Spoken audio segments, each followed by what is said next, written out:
intensity. Both squads are here. Hendricken seemingly calm as they entered the hall here. And Ken Howell, I'm Mike Rubin. Ken, it's all going to be about that calm. If you're Hendricken, and for Mount, can they bring the heat? Well, we're going to see what happens with that game the other night. Does Mount still have that magic? Can Hendrick come back? We'll get a look at what got us here in a little while. We are just underway. The Mounties wearing the red, white, and blue. Hendricken, the home golds, and they're defending our goal to our right.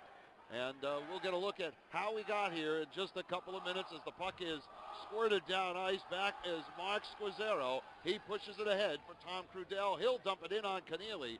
Matt Keneally, the starting goaltender for Hendricken. Down the other end of the ice is Brian Lawrence for Mount. And we'll get a look at how we got here. Hendricken had a 3-1 lead in the third. Mount came back to force overtime, and it was a terrific finish right here. Tedford to Phaneuf. Overtime special. Top corner. And you're going to understand that Mr. Keneally is going to recover from that tonight. Let's see how he plays in the first 3 or 4 minutes of this game. Hendricken took game 1, 5-2. They were down late, scored 4 goals in the last 5 minutes to take game 1. They led 3-1, did the Hawks in game 2, but here you saw Keith Phaneuf, the junior, the game-winning goal. It came a few minutes into the 4-on-4 overtime session. The big difference in that third period was Mount St. Charles got very aggressive with their forecheck and took it to him. Speaking of taking it to him, big hit by Dumont on Tedford. Near side wing, here comes Liam Watkinson, stripped by Phaneuf. Phaneuf and Squazzaro, they log a lot of minutes for the Mount St. Charles Mounties. Hendrickin's going to play physical. They're going to take their body. They're going to put a body in everybody, every play, especially the defenseman from Mount St. Charles. Try to take them physically out of the game early. Phaneuf, Holmes, and now back Squazzaro. He'll skate left to right, near side boards.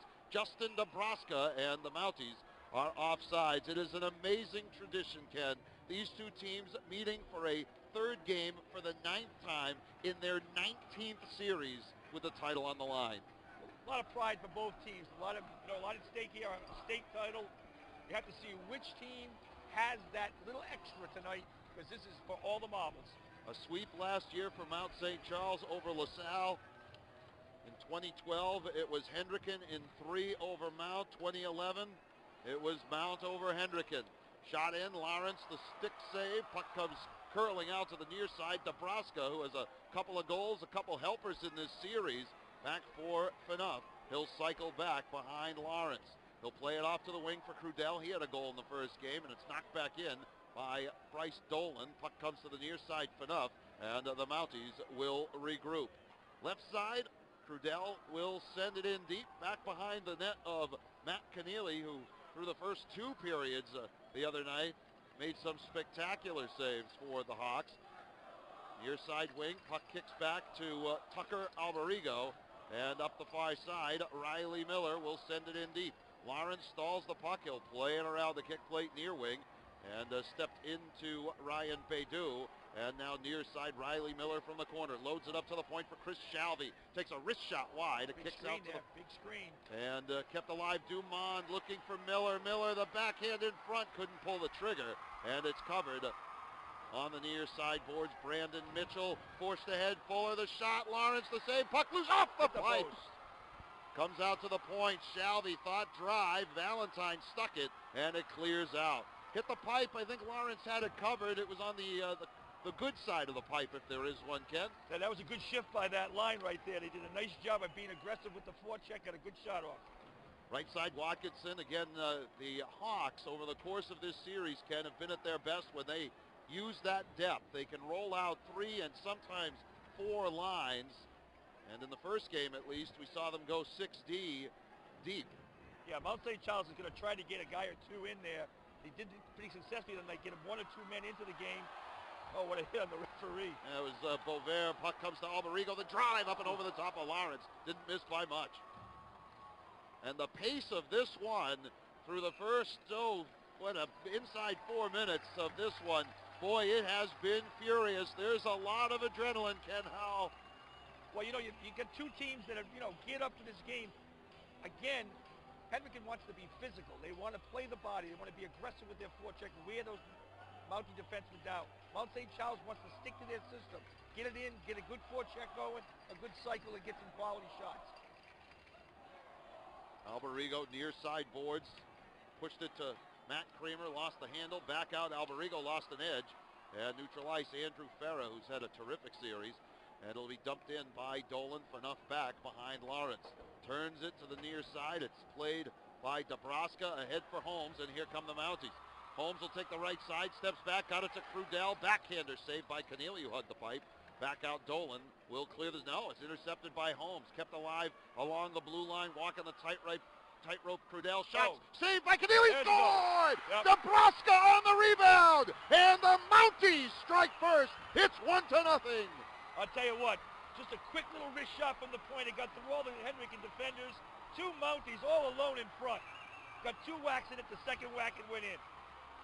Very aggressive play by Mount St. Charles.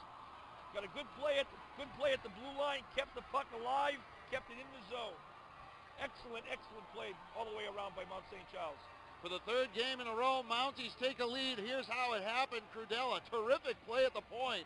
Soft hands in front, just threw it to the net. Keneally, a little rebound. It was enough for Dabrowska. And the Mounties lead 1-0. They outnumbered the Hendricken defender 2-1 there, and they got that puck in the net. Back is Tim Casilli, a freshman who had a big goal against the Hawks for the Mounties, I should say. Back on Saturday night as part of that third period comeback. Shalvey fires it in wide of Lawrence, and the Hawks changing up. Enough off a stick, it'll roll all the way down on Keneally. Back is Shalvey, the senior for the Hawks. Turns it near side. Watkinson tried to cross ice for Finelli, and he'll work back, intercepted, and it's set in by Daniel Allen as the Hawks settle back. Bovair near side couldn't get there. It'll clear out. Squazzaro neutral ice. Cuts back to the wing. Tried to feed it ahead. Nice play by Dumont stepping up. Plays it up and over. Stripped. Shot in wide as Allen was up high on the forecheck. Far side Holmes keeps it alive. Takes a shove shoulder to shoulder from Olsen. Nice Loose in front. Nice look. Was looking for Dabrowska, who again has had himself a series now. 3 goals, 2 assists, and he had the only one of this one. Hawks very close to having too many men on. They might have gotten away with it. Played out across. Could be icing, and it will be. No. Yep, it will be icing. That goal allowed Mount St. Charles to come right back out a third line and use some extra people. That's very important for Mount St. Charles to get those people in early and keep the rest of the first and second line, give them an extra breather. So that first goal was big for Mount St. Charles in lots of ways. A terrific crowd on hand here on Providence's east side for this third and decisive game. Enough shot hit off a shin guard. Kramer will skate up for the Hawks. Cross ice, tried to connect with Jamie Armstrong. It will be icing. And we mentioned a great crowd. We mentioned a lot of energy, a lot of students on both sides. There's a look at the Hendricken faithful. They got, it seems like half their student body, if not more, here tonight. And there are the Mounties that made the trek down 146, but a terrific crowd on hand. I'm sure the Interscholastic League is awfully pleased to get a Game 3 when these two rivals lock horns as Squazzaro sends it in deep. About 6 minutes plus gone first period. Mounties leading on the Dabrowska goal. I'll tell you the other thing that they're being, there's a big hit. Yeah, Dolan turned his head and Tedford made him pay. Enough. Sends it ahead. It's off the glove of Alberigo. Well, no, it won't be. It'll be icing. You know, the thing is, you have to like Mount St. Charles. One of the questions I had for myself was, is Mount St. Charles going to have the same energy they had in that third period? Even when they got down 3-1, that same energy, is it going to carry over to tonight? It obviously is carried over tonight. And I think, Hendrickin's a little bit of shock. That shock has carried over. Enough to the near side. And Ken, we talked about amnesia from Brian Lawrence. I mean, the last 5 minutes of the third in Game 1 weren't good as Crudell's shot snapped is knocked out. And again, iced by the Hawks.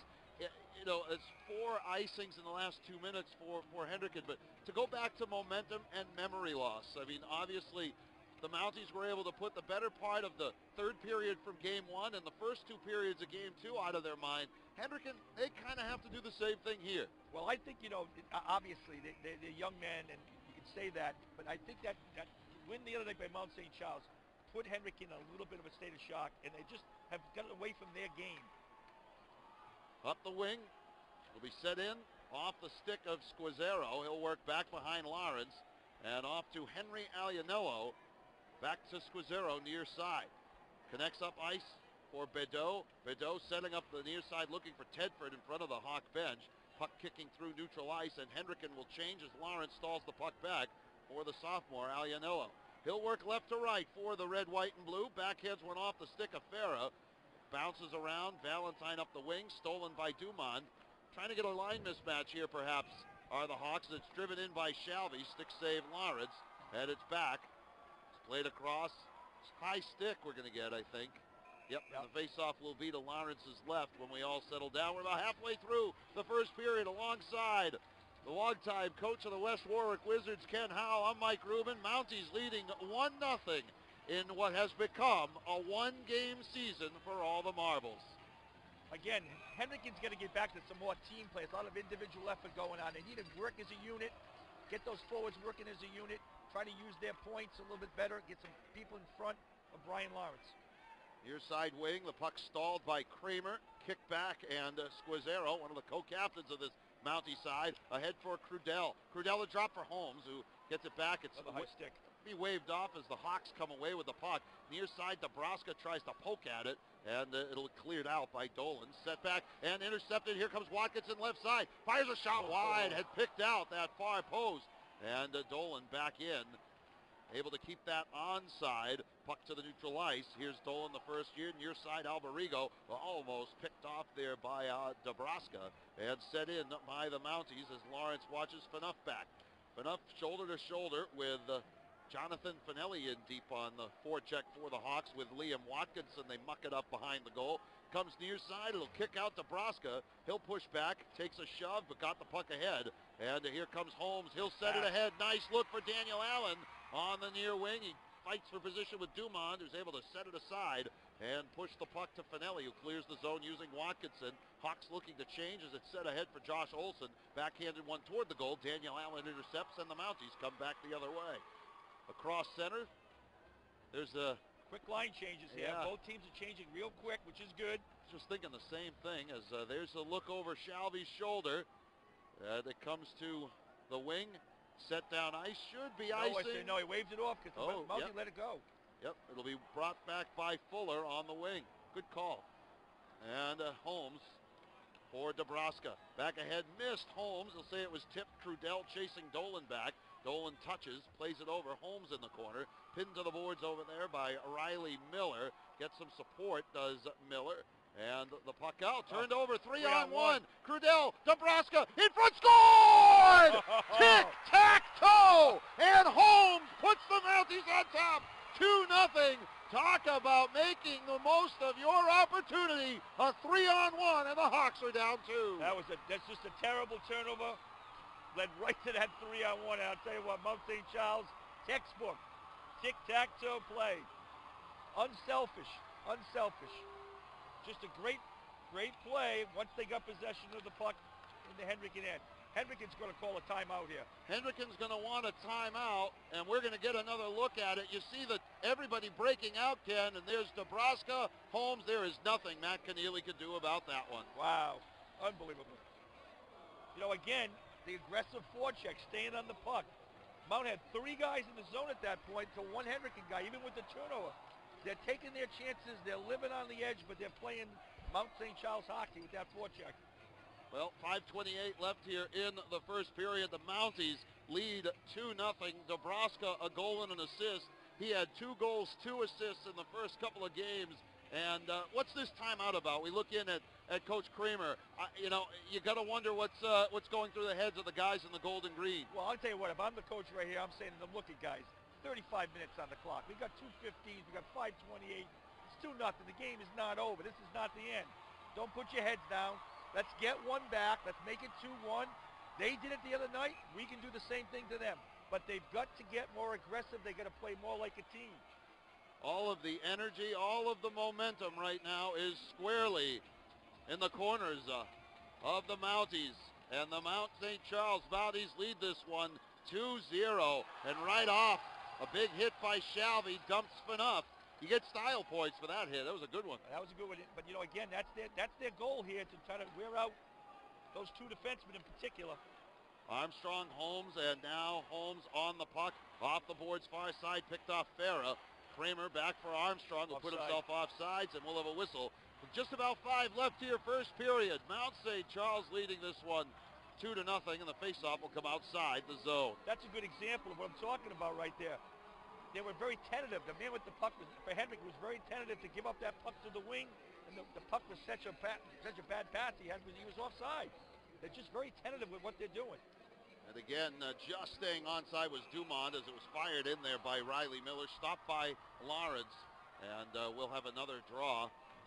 I think the other thing Mount St. Charles has consciously decided is that the goaltender for Hendricken was shaken from the other night, get some early shots. They took some long shots early on, test him right away, put the pressure on him. Although you can't slight him on either goal because he was totally outnumbered each time. That puck is kicked way down, and we'll have, should have an icing, and we will, with 4:51 left in the period. Again, we mentioned this history. This is the 19th time these two teams have locked horns since 1981. This is the 9th time that the series has gone three.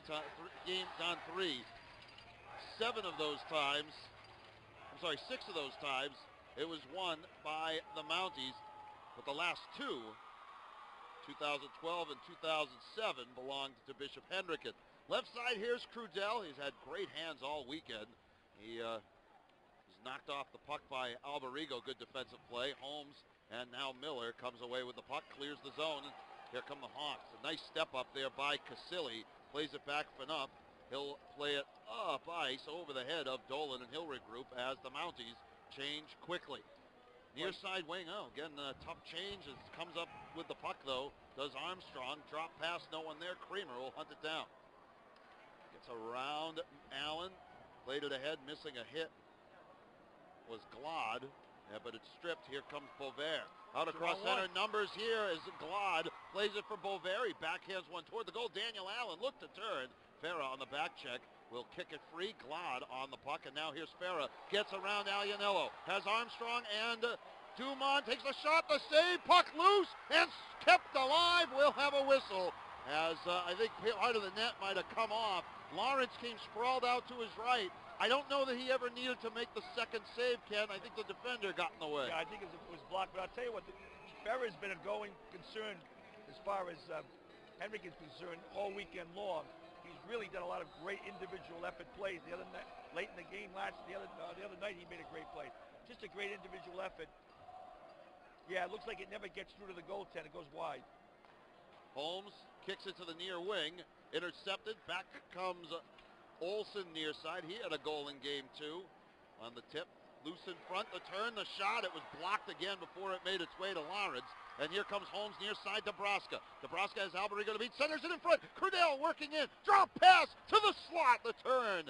He'll end up on the wing. Nebraska for Crudell. Crudell centering pass. Alberigo picks it off. Nebraska now in the corner. Centers it. Phaneuf the drive. And Keneally's looking behind him. He has the puck between the leg pads. Yeah, that was almost a repeat of the goal that won the game the other night.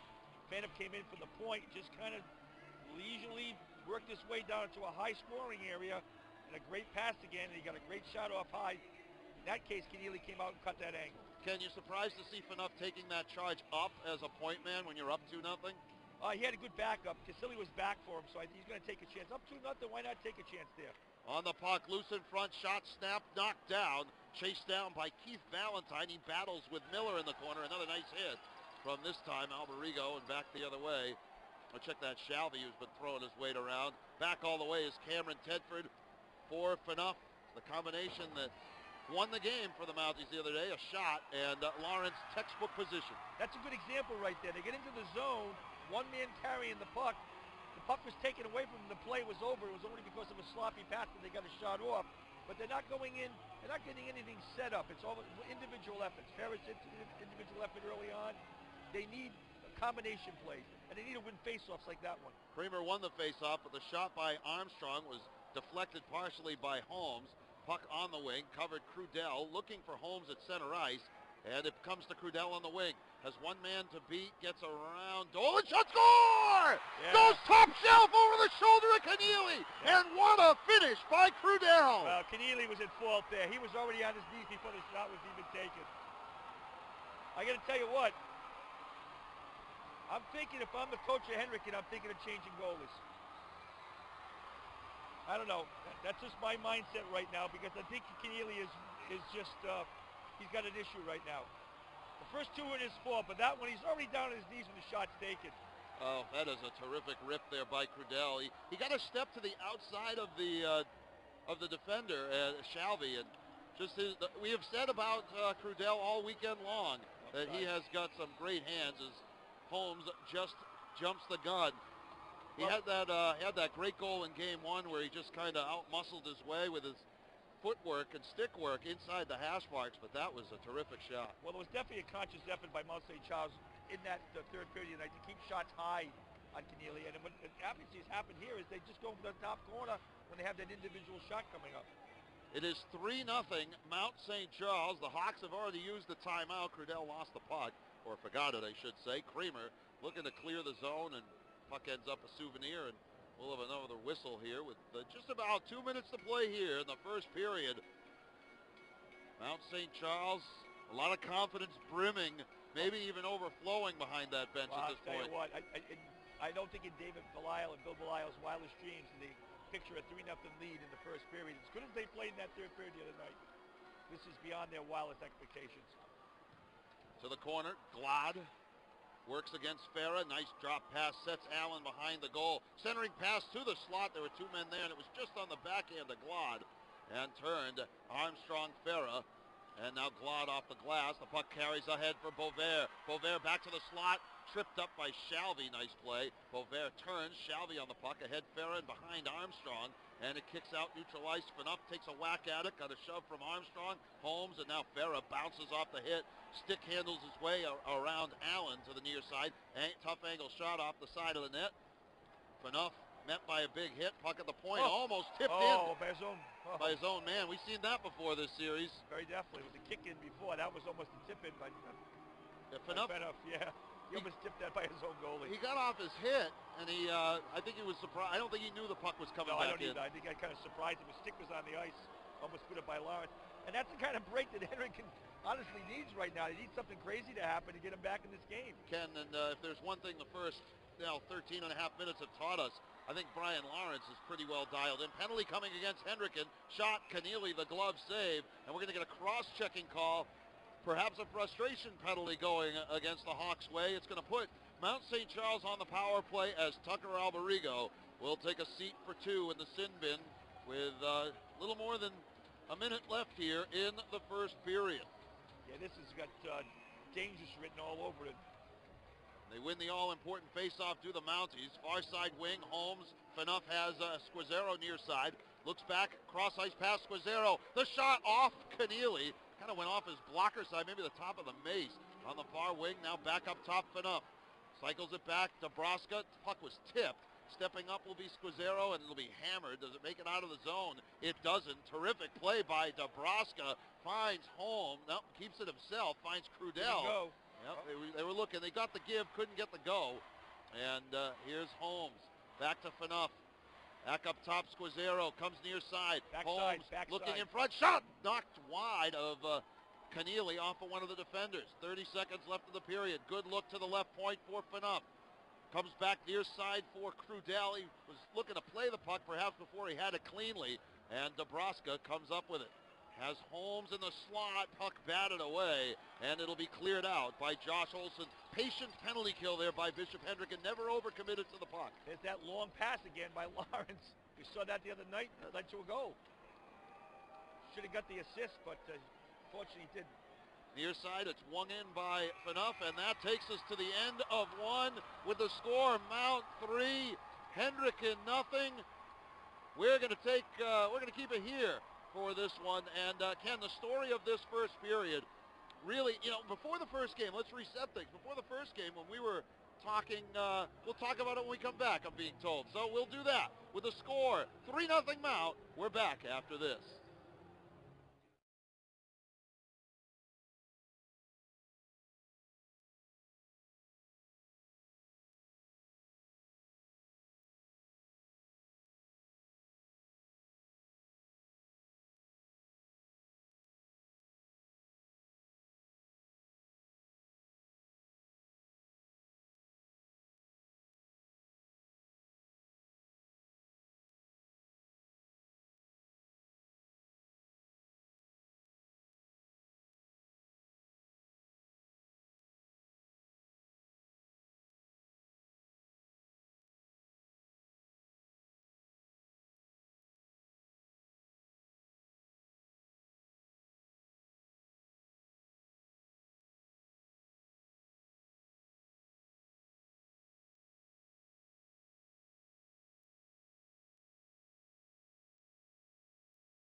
And back to the action here in period number 2. The Mounties leading 3-0.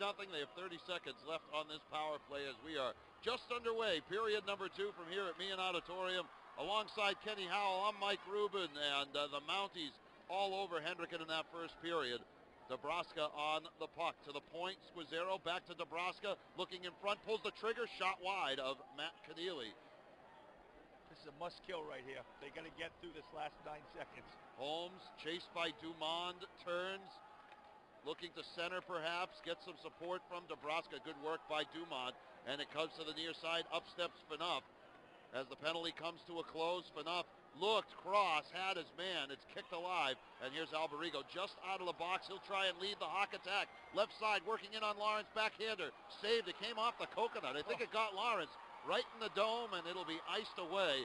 As we have a break in the action. Ken, you know, when we were talking to David Belisle a couple of days ago, he knew they were going to need to be opportunistic and, win a game 3-2, 2-1. You know, that 2-1 game we saw evolving in game 1 seemed to be like the storyline. I don't know if anybody was expecting 3-0 after 15. Yeah, and all the games they played, at the 5 games they played this year, nobody's had this kind of a lead. Nobody's had this kind of a lead in the game. So it's an awkward situation for Hendricken. The only good thing is, I think if you're Hendricken, you look at the clock and you say, we've got 29 minutes here. With 29 minutes, we have an opportunity. Let's not let them score again. Let's get that first one. A terrific play by Valentine, or 1-1. rather Bedeau. Bedeau working in the shot, and Keneally squeezes the pillows and makes the stop. Yeah, see, that's probably the 4th or 5th odd man situation in this game. Obviously, one was an obvious goal on a 3-on-1, but Mount St. Charles, I've noticed that from the get-go, is a much quicker team than Hendricken. They have much quicker a foot. Well, you'll hear David Belisle in the second intermission, what he said before the game, but he said what you've been saying, Ken, for the better part of the first 2 games, that if they get their forecheck going, they keep the puck in deep and make life difficult for the Hawks. Well, that's going according to script right now. The 3 goals don't hurt either, as the puck is played back. And across, Dolan ahead, and here comes Spera. He's been a force to be reckoned with for the Hawks. Alianello knocked him down, puck near side. Up to the left point, penalty coming against the Mounties. I think it's going against Alianello, and this could be the opportunity that Hendricken has looked for, as the Mounties will send Keith Valentine, to the... No, it is going to be Alianello. Heading out for the hold. You saw one stick off the hand. That's usually a pretty good indicator, Ken. Very definitely. You know, the thing is, again, Hendricken, they need, if not a goal here, at least to mount an attack. They get some quality opportunities. Faceoff will come to Lawrence's left. And they've got to win these faceoffs. It's kept alive, Armstrong, and now here's Dolan. Out across for Alberigo, centering pass, Armstrong, shot, Lawrence! Nice able to setup. turn it aside. There was a man there for the rebound, but Farah couldn't get the stick down. Farah takes a shot through the wickets of Squizzero. Alberigo on the far side. Comes to center, a nice set. They got it, looking for Farah. Puck bats around, and it's going to be a hand pass. And we'll see where they bring the face off. If it comes just outside the zone or all the way back. All the way down. Yeah, it will be all the way back. Another unlucky break for... 2 good opportunities in the slot there. The slot man had an opportunity that 3rd time. He was in a bad situation. He couldn't get the shot off, and it caused a hand pass. I watched watching the bench, and we look across the ice at the Belisles, and they are almost willing their team for this penalty kill for the next minute and a half. I'm not sure there's anybody that coaches any more intensely than David Belisle, because he had a great tutor. To the left point, the shot knocked down. Farah steps up the turn. Lawrence again makes the save, and it's whacked out of the zone by Phaneuf. So far, one thing I think we could say about Brian Lawrence, I use the term dialed in. He's focused. He knows this is it. He's never wearing that Mountie jersey again in a live game, at least. He's making the most of it thus far, as the puck again kicked out by Phaneuf. Under a minute left on the Alianello penalty. Well, you know, in all those years, Mount St. Charles had all that success. One of the keys I've always said is that when you were a senior, a captain of that team, you did not want to be on a team that lost. And it's so important to those seniors, especially a captain, not to be on a losing team in the series. Mitchell Shalvey, the drive, kicked away. Again, the puck kicked all the way to the corners where a coach would want it. Mitchell to the point, another drive, save, loose in front. turned Lawrence down, the puck loose, kicked away, Dubraska clears it, no, Dumont keeps it alive, skates through, gets to the slot, what a diving play by Phaneuf, giving up the body, 15 seconds left on the power play, Dubraska bowled over, big hit by Mitchell. Mitchell, or rather Waterman, I'm sorry. Great kill right here. Yeah, it's a great individual effort. Kills another 10 seconds off, and the penalty comes off the board. Shalvey to the left point. Dumont, the drive off Dubraska. These guys have got to be tired. Phaneuf kept alive. Nice play by Dumont to pinch the point. Kept alive on the corner, and finally it clears out. Dubraska trying to fight through Dumont and Miller, and finally Dumont comes up with the puck. Gets across center, played it off a shin of Crudell, and it's set in by Shalvey.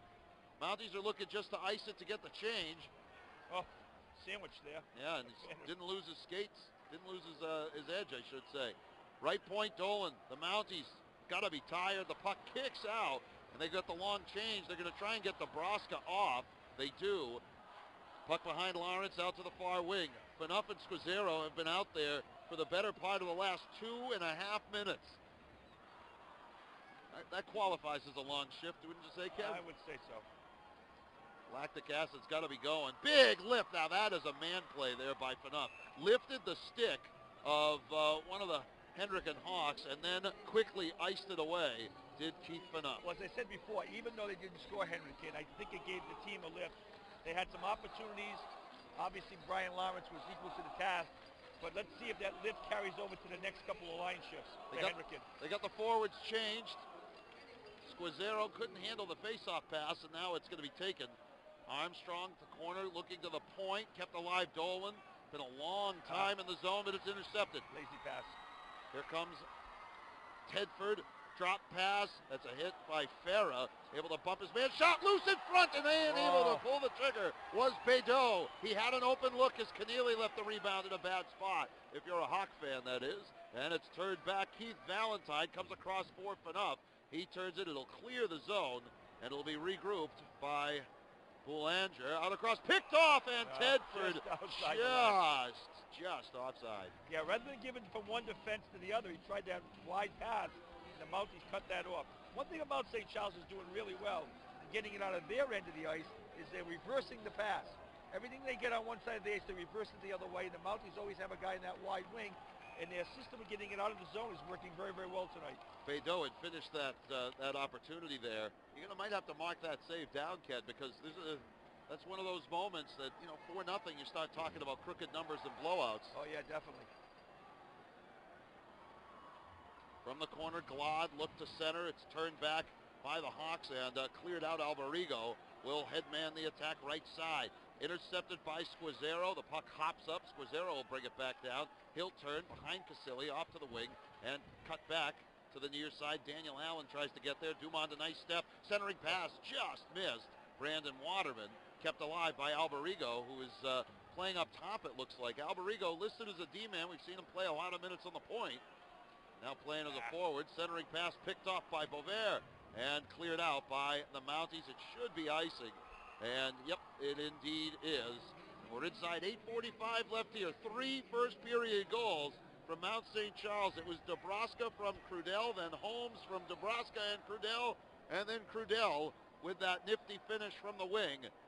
All those goals scored in about an 8-minute span between 4:25 and 12 and a half, and here we are, 3-0. This is the line for Hendricken that's got to get it going. Their top line has got to get something here.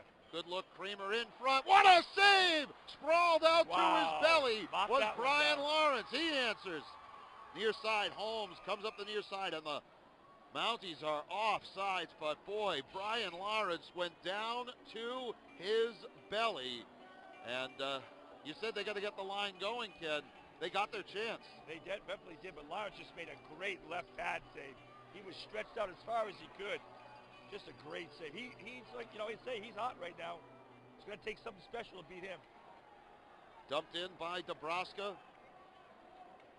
The Mounties get up high on that forecheck. Sometimes you wonder, is it about tactics? Is it about heart? Well, I think sometimes when you watch the Mount forecheck, it's a little bit of both. That's a big hit laid on by Kramer. It kicks out. And up the wing comes Dabrowska. Feeds his way around Matthew Kim into the corner. Dabrowska now for Crudell. Coming late here. Watch out. It's up to Fenough, the shot, and Keneally the save. Puck jostling around a little bit. Dabrowska was looking for the rebound. Yeah, you see that shot, though. It's just a quick release. That's the key. Squazzero and Ben, if they just have a quick release on their shot, and again, folks, you're watching at home, guys, you're watching at home. There's no big slap shot, no big wind-up. Just get it on the net. To the slot, it kicks through. Jonathan Finelli out ahead. Back is Justin Trindad for the Mounties. They had numbers, but unfortunately Valentine couldn't get through. And here's Dumont. They've got a lot of energy. Look to drop for Watkinson as Casilli and Dumont jostle. They get up. Nice play by Dumont. Looking to center in front for Watkinson. Stripped. Nice job on the back check by Cameron Tedford. And here come the Mounties. Tedford working out across center, gets to the left side, turns, shot over the head of Keneally. Off to the right side, Trindad steps up. Good back check there by Josh Olson, the puck in deep. Glad up high, or rather Bédot on the forecheck. There it is, creating some havoc was Bédot, and now here's Tedford. Puck stuck to the near wing boards and cleared out. Casilli steps into it, sets it back down, and covered again by Dumont. It'll be dumped in by the Hawks, who will change. Lawrence for Trindad as we're inside 7 to play. Tedford out across center, kicks it free, is hit off the puck. Still onside is the play. A nice touch there and played ahead Fuller on the wing and set up ice. Chased by Brandon Waterman. Waterman looking to set for Fuller, had Alberigo as well, as Coach Jim Kramer has really, I think, done a little bit of line shuffling here, trying to find a combination that'll jumpstart this Hawk offense that finds itself down 3. Entering the latter stages of the second. The shot, Lawrence again the save. Puck seems to be loose, and we'll have a stoppage. And exchanging some pleasantries, finally skating away was Riley Miller. Don't think they were asking each other where to get a pizza after the game. Well, putting Alberigo up in the forward line and that group has really energized that particular line. And again, you're going to come right back with this first line of Farah, Kramer, Armstrong. They've got to make something happen. You see the look. Again, Lawrence just doing a good job of holding that line, and that puck disappeared under his glove in a hurry. Yeah, no rebounds, so that's the key. Puck cleared out. Will icing the indication, and does it make it? Just did make it. Yeah, the ice is a little snow-covered now, so those icings don't get there as quickly as they were in the first period. You know, again, that there was a little bit of energy that was attained by Hendricken in that power play. It's rubbed off a little bit, but Mount St. Charles still has that jump in their step. Face off to Lawrence's left. Gets out to the point. Dangerous. No, it doesn't. And here, can he get there? Bédot working against Shalvey, who has been a stalwart defensively. Stepping up, puck loose, neutralized. Squazzero dumps it back in, and Dumont is back. I don't know if Squazzero realized that the Mounties had an overload on that right side. Kramer looks to cross it up for Armstrong left side. Back is Fenough. Nice play, the turn, and again, will quickly send it down ice. Yeah, icing. We're going to see, I think, a lot of this as we get to the later stages of this period. Again, folks watching at home who maybe aren't as familiar, they don't make ice between the first and second period, so you don't get that long break until the second and third. And I think in that regard, the Mounties are going to play tactically that type of game, which slows it down, and they can conserve energy. They can definitely ice it where they need to. They can definitely just keep dumping it in. Maybe go a little bit more with a single forecheck. Maybe not get that third guy caught deep. Holmes has it swatted away. Back is Dolan. Turns near side. Holmes intercepts. Looks to the corner. Crudell trying to get around Dolan. Back came Boulanger. Out to the point. Fenough the hack. And we're going to get a penalty. We're going to get a hook, I think, coming against Holmes of Mount St. Charles. And I think that was going to put the Hawks, well, it will put the, it's not I think, it will put the Hawks on the power play. It's actually against Dabrowska.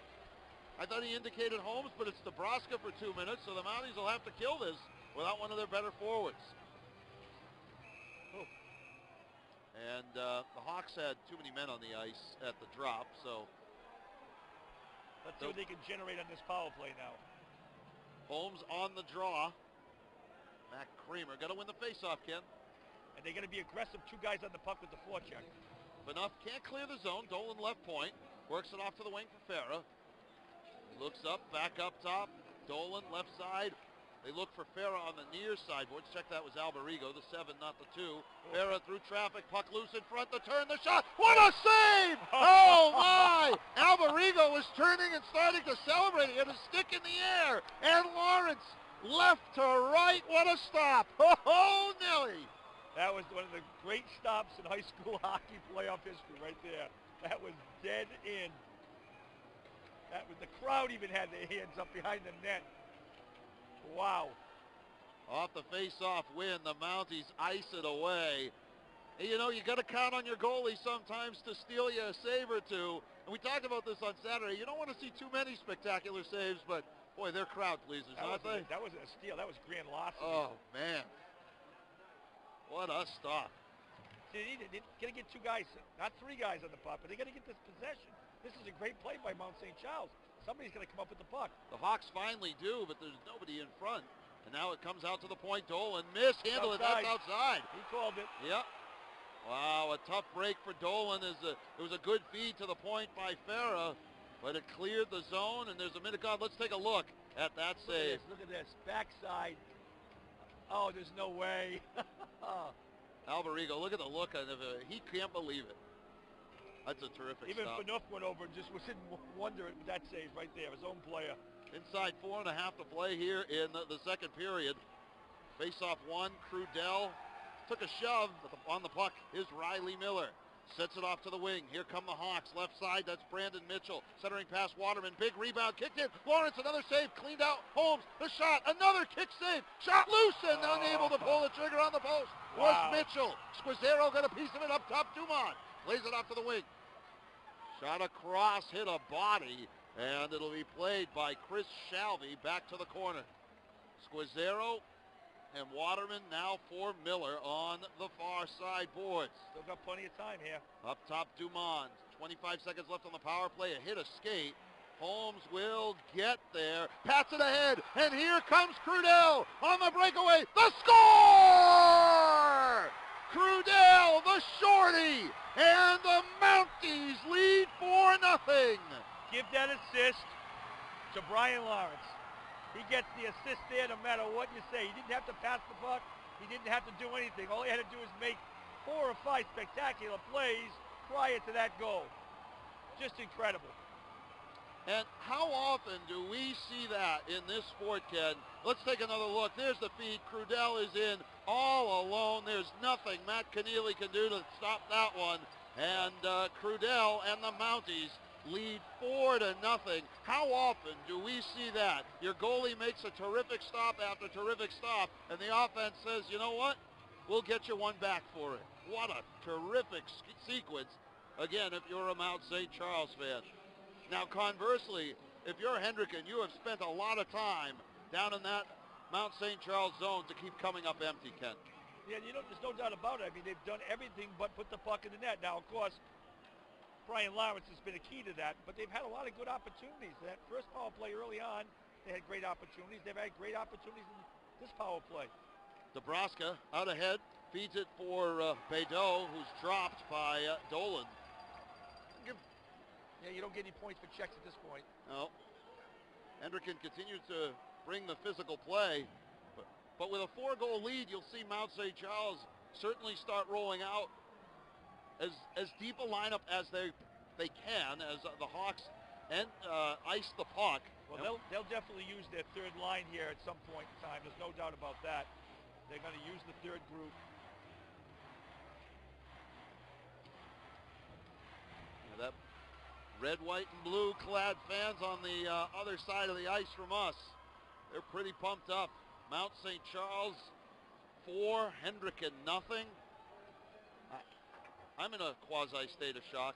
Well, you know, I just had a feeling, you know, before this game started that Mount St. Charles, off of the effort the other night, just had something special going here. Olsen centering pass, score!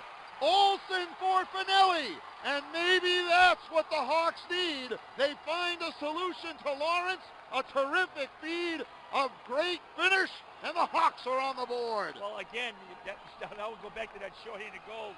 This easily could have been a 3-1 game. It's a 4-1 game. Maybe that gets some life to him. No, Lawrence is not unbeatable. Maybe Hendricken sees the light here. Can they come back much the same way as Mount St. Charles did the other night? Just a perfect feed. And they kind of forgot that man in front of the slot. Lawrence had no chance on that. It came less than a minute after the Crudell shorthanded goal, or about a minute after the Crudell shorthanded goal, and Hendricken has life. Well, that could have been a penalty right there. And that'll bring the Hendricken faithful back to life. They are here en masse. Puck tipped in front, off the top of the net, gloved down, and played out of the zone. Zabraska for Crudell. Tried to deke his way around his defender, Matthew Kim. Fired in, Lawrence a glove on it. And we'll have a whistle. Inside the 2-minute warning, folks, here in the second. 4-1 Mount St. Charles. Some jump in the step there now by Hendricken. Hendricken have some life. What they need to have happen here is, if not a goal, some concentrated pressure on Mr. Lawrence. If they don't get a goal, at least they can go in that third period feeling good about themselves. They can't give up a goal, that's for sure.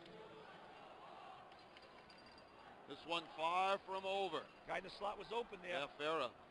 Now here's Armstrong with Kramer from the office. Now to the left point. Shalvey thought the drive, gets it over. Armstrong let her rip loose and saved by Lawrence, who kicked it right off the blade of the stick into the glove. Yeah, I think they're going to get some shots low on Lawrence and try to make him leave some rebounds. He's pretty nifty with that glove, and you shoot into his glove, there's nothing to be had. And we're going to have a timeout called by Mount St. Charles with a minute and a half left. And not a bad time to take one, Ken. That's kind of interesting. You know, I think he feels like the tide has turned a little bit here. Even though he's ahead 4-1, he knows how quickly things can change. I.e. the other night, 3-1 Mount Hendricken. Sure enough, Mount was two quick goals and back in the game. So he sees that happening.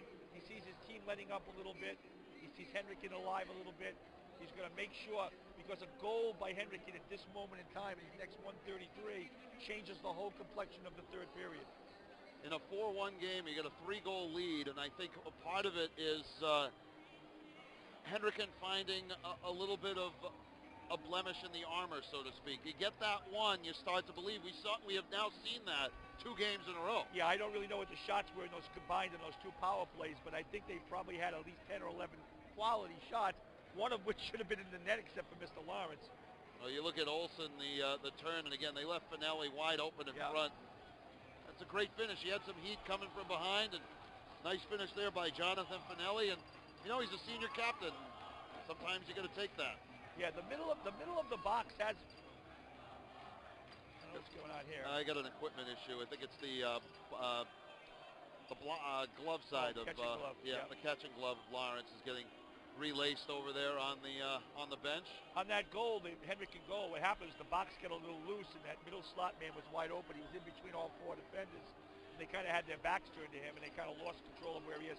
You know, the high percentage guy is always the guy in the slot, or if not that, then it's the guy in the backside, because he usually is outside the box. The box is concentrating on the puck. If you can get it through the box to the other side before the defenders can turn, the shot's in the net, including the goalie. So, you know, that's an obvious play that all teams work on. I tell you, you work behind a high school bench. Heck, you work behind a college bench. You become a jack of all trades, don't you? Oh, for sure. Look at this crowd. Boy, I mentioned the Interscholastic League had to be thrilled when they got a Game 3. Hockey fans had to have been thrilled to get a Game 3. A terrific crowd on hand here. We've talked about it for a couple of games. Just a great place to watch hockey. Well, I'm not sure there's too many people left in Woonsocket. You know, most of them are here, I believe. The Warwick's a little bit bigger, so maybe only half of Warwick is there. There's a great look inside here at Meehan Auditorium, a place built back in the early 60s, celebrated its 50th birthday a couple years ago. Oh, to be 50 again. I just look 50. Well, they're still working on Lawrence's glove, but... Well, you told me before the game you had 2 girls. You're going to look 60 pretty quick. Yeah, 60 before I'm 40, that's for sure. Now, hopefully the 3-year-old and the 3-month-old aren't troubling their mom too much tonight on this St. Patrick's Day special, the final day of the 2014 season, as the Division I title will be settled They still have some games left. I know they've got a game tomorrow night here. Yep. I think it's Burrillville and Cranston Co-op playing for one of the titles. Division and then next 3, week, I believe. I think the Division 3 games are next week.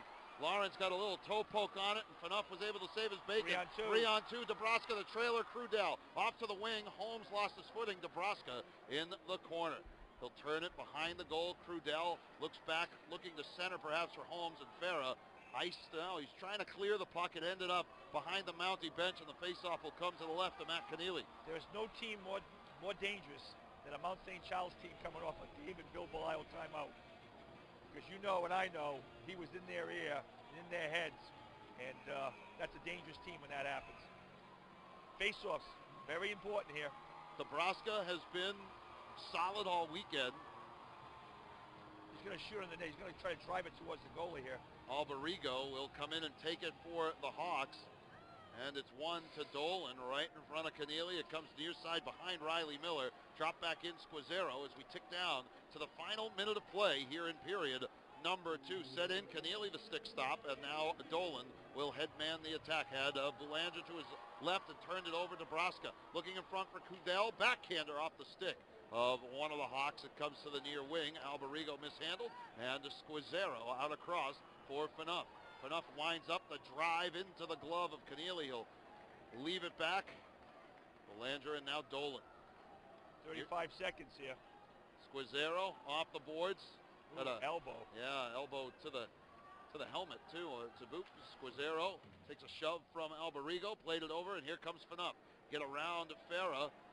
Lost the puck as it hit the assistant referee, and now here's Bédot. Little D got around the defender, 1-on-4, backhander on the goal, and saved by Keneally, blocker side. Big hit by Dolan, and back the other way comes Farah. Tries to get around Keith Valentine, is dumped, and that's going to be a penalty on the Mounties. They're going to get a hold, and I think it's going to be against Valentine. Yeah, that's a big time right there. That's a big penalty. 4.2 seconds left in the period. So they're going to get a full power play going into the third period. I wouldn't be surprised if they pull him. Yeah, they're going to pull Matt Keneally. I got 4.2. I don't know. I'm not pulling him. You can score in 4.2. That's you got to win the face-off now if you are Bishop Hendricken. This is dangerous right here. 4.2 seconds. We look on the dot. They're going to crash Brian Lawrence if Dabrowska wins the face-off. Dabrowska does win it to the side. Phaneuf tripped up by Miller.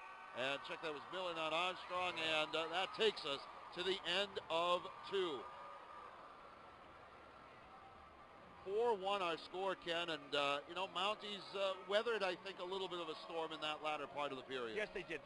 Over those 2 power play situations they had, Hendricken built up some momentum. Mount St. Charles had that. What may be the game-winning goal as it comes down to the short-handed situation. We'll see what the third period brings. 4-1 our score, 2 periods in the books. They'll make some ice. We'll take a timeout. We'll be back with more after this here on Cox Sports.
And you're looking inside me an auditorium on the campus of Brown University. Mount St. Charles leads Bishop Hendricken 4-1, 2 periods in the books. And the state championship in Division I on the line. Earlier today, we had a chance to catch up with both coaches. Bishop Hendrickin's Jim Kramer, Mount St. Charles' David Belisle. Here's what they had to say before the puck dropped a couple hours back. Jim Kramer, Coach, big game tonight, obviously game 3. How your boys feeling going in? They're excited. It's we didn't want to be in this spot after winning Friday, but certainly now we're here. It's an exciting time for the kids. You guys have played pretty consistent hockey all year long. You're able to roll out your depth and play some pretty good hockey. When will you know which Hendricken team has shown up? Hopefully early. We haven't had a lead to start the Mount scored the first goal in both games. So if we can get out to an early lead, that'd be nice instead of chasing our tails. But either way, I think both teams are going to come hard and play hard, and I'm pretty sure we'll answer the bell. So. Dave Belisle of Mount St. Charles, his bounties in game 3 tonight. And Coach, it took an impressive third period and a timely overtime to get here. You had to have been pleased, but now you got to try and carry that momentum. Yeah, to stop from scratch, but we definitely are going to look back on that third period and bring that to the table tonight for 3 periods. We have to, because they're a solid team, and they have a little more depth than we do, so we have to play with a little more adrenaline and keep it deep on the forecheck. We have to establish the forecheck. They've been spending a little too much time in our end. We're doing a pretty good job defensively, but that third period was our best period of the series. And even when we got down 3-1, I still had a good feeling because we had dominated the first half of that period, and it proved to fruition that we came back and tied it. And then, Lawrence saved us in the overtime and came back and made a nice offensive play and scored. Well, there you have it. Jim Kramer, David Belisle. Both, I think before the game, Ken, were, I think, as we talked to them today, they have both had some confidence. Obviously, for David Belisle, you got to wonder how that story changes between periods, as now we are 15 minutes away from pay dirt. Well, the thing is, they got that early lead, 3-0. They got in a situation where they got some penalties, which I think kind of set back their momentum. Then they got that 4th goal, and of course Hendricken gets that 1st goal. Now we've got a big power play coming up right here for Hendricken. We'll have to see what happens. Well, Hendricken will be on the power play.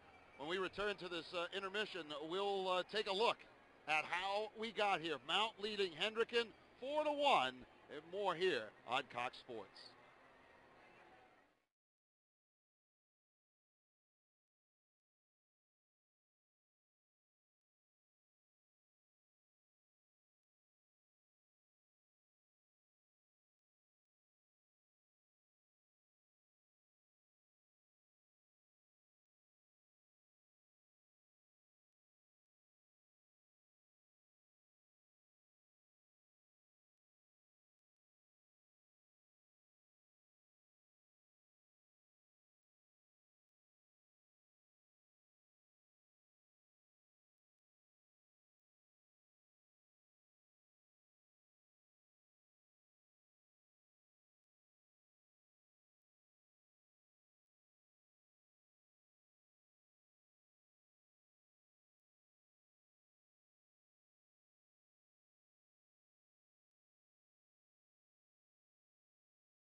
And here's a look inside Meehan Auditorium on Providence's east side. Good to be with you, everyone, from here on the campus of Brown University, alongside the longtime coach of the West Warwick Wizards, Ken Howell. I'm Mike Rubin. Ken, you make your annual pilgrimage up here, and this series has not disappointed. This third game, 4-1 Mount. Here's how we got here. Well, again, Hendricken was really back on the heels right from the get-go, and this first line from Mount St. Charles was on fire. That was Justin Dabrowska poking that one home just about 5 minutes in over the shoulder of Matt Keneally, and that got the floodgates opened for the Mount Surge in the first period. Big turnover here. Big turnover. 3-on-1. Dabrowska Holmes, the finish on the 3-on-1. That point, 2-0.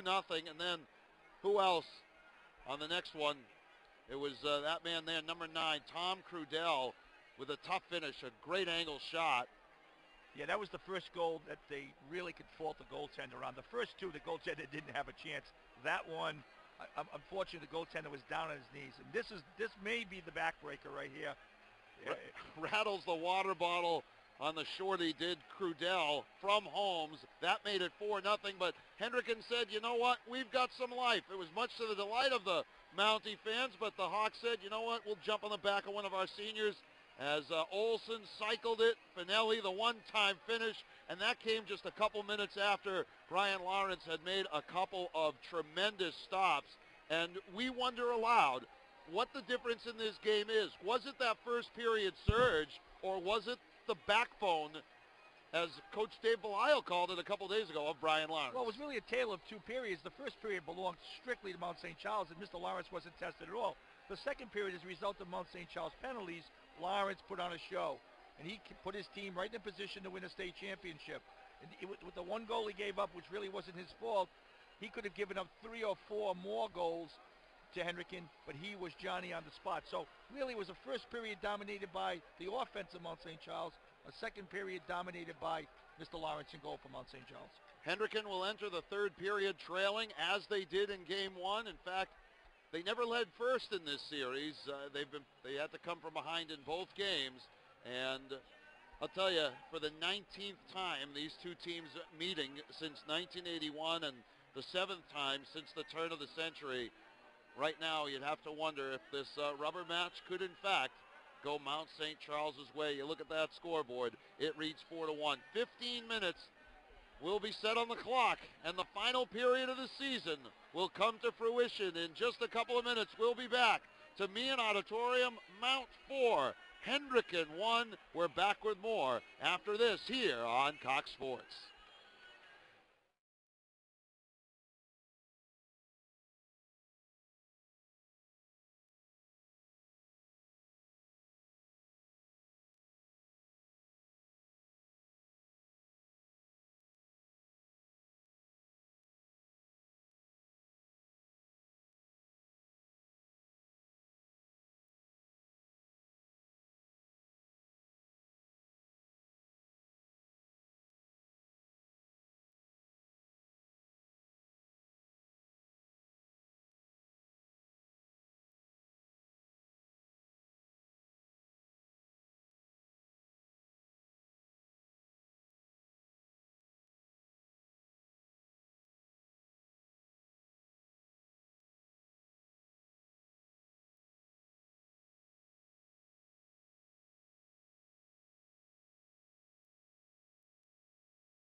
And here is the save of the season, perhaps. Brian Lawrence robbing Tucker Alberigo. At that point, it was a 3-0 game.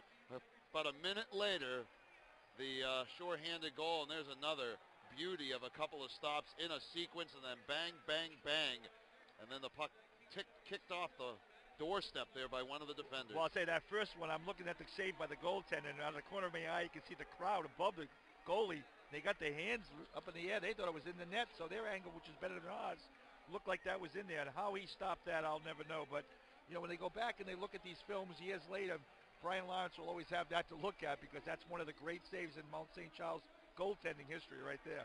What a terrific crowd on hand packing Bisbee Auditorium for this Interscholastic League final. There's still a lot of state tournament play to be had. The Unified Basketball Tournament culminates next weekend, as do the girls tournaments down at the Ryan Center on the campus of URI. And, you know, our thanks to Tom Mazzanotti and the entire Interscholastic League staff, as well as Jack Hayes, the athletic director here, for their hospitality. It has been a terrific series, Ken. And, you know, you and I, we're lucky because, you know, we just want to see a good game. Definitely. We see one good game, we go home happy. We so far have seen 90, 120 minutes of just some terrific, well, we got some bonus hockey on Saturday, too. Very We have definitely. seen some great hockey. There's a lot of energy in the buildings. These schools should be really proud of their fans for showing up en masse. It has just been a delight. As I said to you, over all the years that I've done this, you know, you just marvel at the ability of all of these young players. And, you know, Mount St. Charles players, LaSalle players, Hendricken players, over the years, Tollgate years ago, Sarah Acosta in here, this building, you know, just going crazy, making tons of saves. And you just marvel at the great ability of Rhode Island hockey players. You know, Rhode Island hockey is a special breed of players.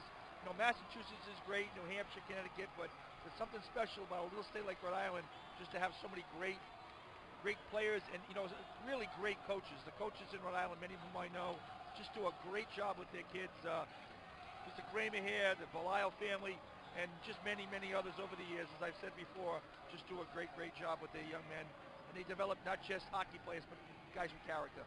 And, you know, we were just looking at both tunnels as the players are getting ready to take the ice. For the seniors, this is it.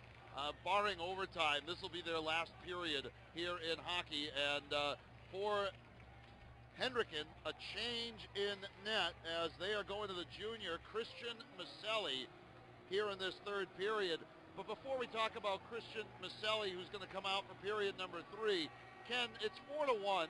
I have to ask, what's going through the players' heads? I don't even know if you're putting it into the context of this is my last period. I think you're just thinking of one thing: win this hockey game. I think as a player on either team, you've got to think this next shift is going to be the one where I'm going to score the goal that's either going to win me the championship or bring, as in Hendrickin's case, bring me closer to catching up with the Mounties. It's one shift at a time. You know, 15 minutes, 30-second shifts. You've got a lot of shifts to go here. Hendricken needs to do something on this power play. This is probably the single most important minute and 56 seconds in Hendrickin's season. Bill Belisle quoted as saying before the third period of the second game, don't be afraid to go out there, play to win. Don't be afraid to play to win. Don't play not to lose, and we'll see if that's what the Mounties offer. They've got a fresh goaltender on which to work, as Christian Maselli allowed just 8 goals on the season, made 120-plus saves, a .942 save percentage as the primary backup for Bishop Hendricken, as the Hawks will play right to left here in period number 3. The puck set into the near side boards. Phaneuf tries to tie it up. It comes out Alberigo up top. Dolan takes the shot, knocked down. Backhander, Lawrence the save. Puck is underneath, and a fearless play by Lawrence. He collapses to the belly and covers the puck. Hendrick was a little slow on the punch there. I think if they got a little bit quicker, they would have got a better shot off. They kind of reacted a little bit slowly. The shot came in from the point. Good save by Lawrence. But again, as he's done all series long, he's controlled the rebounds. Very important for a goaltender.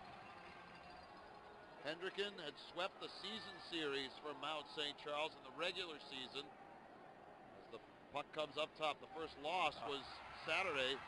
A game that Mount led 3-1. Mount trailed, 3-1. going into the last 5 or 6 minutes of the game. Puck to the left of Lawrence, and he's going to cover it up. Squazzaro is there to make sure Farah can't do any damage, and there's already a minute gone on this power play. Again, it started with a minute 56.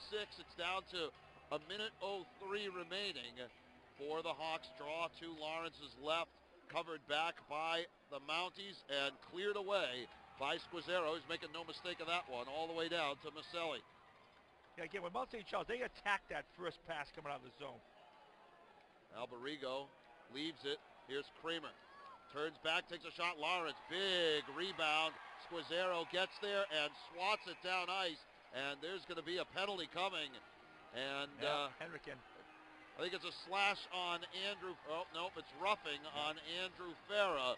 And that'll do it for the power play. We'll skate 4-on-4 for the next 40 seconds. Yeah, that's a tough situation right there because they just wiped out the last 40 seconds. And they put Mount on a power play, obviously, after this 40 seconds is over of all even play. Again, you know, I'm kind of surprised they changed goaltenders in a way. I thought they may have done it a little bit earlier. But, you know, you got to do something, maybe shake your team up a little bit. That's one of the things you might think about doing is changing that goalie. Shalvey dumps the puck in. Lawrence out, holds the puck, plays it to the Oh, near that's side. a penalty. Wiping out Lawrence. That's a penalty all day long. Yep, it's Shalvey. Shalvey's a physical player. I've liked how he's played all week, but that's a little bit, there's playing on the edge, and then there's going over the edge. Yeah. That actually can be, that might be a 4-minute penalty. And that's, I think, what they're talking about. The Yeah. two referees are talking about it. Yeah. And if it's 4, that gives Mount St. Charles a third of this period, Ken, with a power play. Yeah, they're going to give him 4 minutes right there, no doubt about it. That's going to be a double penalty of 4 minutes. Yeah, well, and you know, I'm reading Jim Kramer's lips. He just said, "Are you kidding me?" And you Yeah. know what? He's not saying, "Are you kidding me?" to the officials. We'll get another look at it, Ken. You watched it right all the way in. Yeah. Shalvey led the attack in, played it around, and after Lawrence had released the puck, Yeah. You know, the thing contact is, to the head, and the goalie is technically a player when he's about back there, but and Lawrence did hold it, but then once he got rid of it, you just can't hit him. it is just a 2-minute penalty. Wow. I'm surprised. Shot up and over the top. This is a 4-on-3 situation. They gave him goaltender interference, not roughing or contact to the head, but 4-on-3, a lot of open ice, after which in about 2 seconds it's going to be a 5-on-3 power play. Yep. They're going to try to get that backside guy there. Enough. There's the 5-on-3. Enough up top. Thought drive, gets it over. Squazzaro, good look. Holmes the shot. Maselli the save. He's looking for the puck, but it's back out to Fanuff. You better get up and get ready here because they're going to come hot and heavy here. Squazzaro.